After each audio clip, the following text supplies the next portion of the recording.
Hello, it's Menec here. I thought I'd just do a short introduction to this particular sculpture now that she's getting close to finished. She's not finished by any stretch of the imagination, but she's heading in the right direction. So this badger is a life-size badger. To give you an idea of her size, that her face is as long as my hand, give you a rough idea. And she started as this postcard here by Richard Costins, which was at the bottom of a calendar by the Badger Trust. And from that one view, I made a little badger as a maquette for this sculpture, which is this one here, which is available on my website. And as you can tell from this, you can't really tell what's going on around the other side. So that took a lot of fathoming. Those little legs went up and down and left and right and all over the place. And then just before I finished doing that sculpture, I got a bigger version from Richard Costins, who certainly helped a lot and is helping with this one here. So she's heading in the right direction, but she is not quite finished. I've still got a bit of symmetry in the head to sort out and make her left eye sink in a bit more. But I'm managing to put details into this one that I couldn't do with the small ones, such as giving her a wee little pot belly under there, because badgers are quite baggy underneath.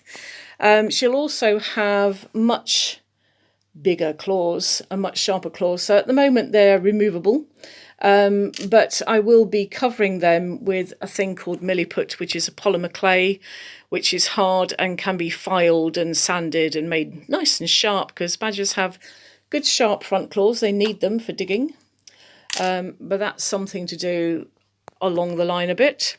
And this might look like terracotta, but it's actually a mixture of clay and wax, and a material called plastiline, which I keep warm in this wax melter here, which I believe is something used in the fashion and beauty industry. Not that I have any personal experience of ever using one in that context.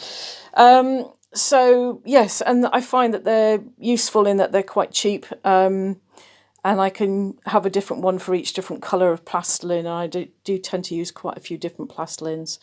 So this is the life-size badger, called Persecuted, for obvious reasons, seeing as we have a murderous British government hell-bent on killing large numbers of badgers, which has a devastating effect on the wider ecology.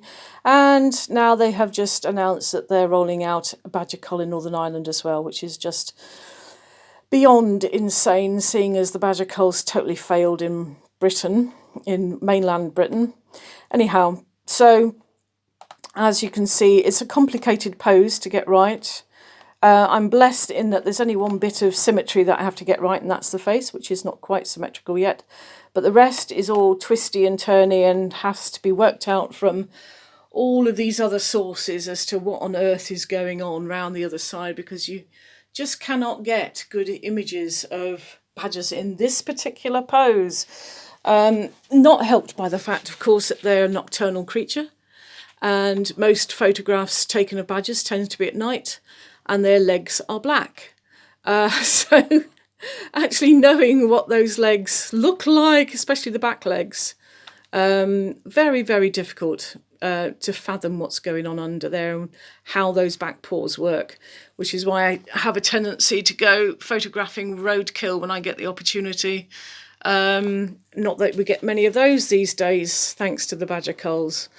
As you can see, she's becoming quite smooth and polished in certain places, and eventually she will be polished all over and will really invite the hand. At the moment she feels like a small boulder, and my aim in all of my sculptures, really, or most of them, is to make them as tactile as possible, because we are a tactile ape and we understand things through our hands just as much as we do through our eyes. So there's a short wee introduction into Persecuted, my little badger.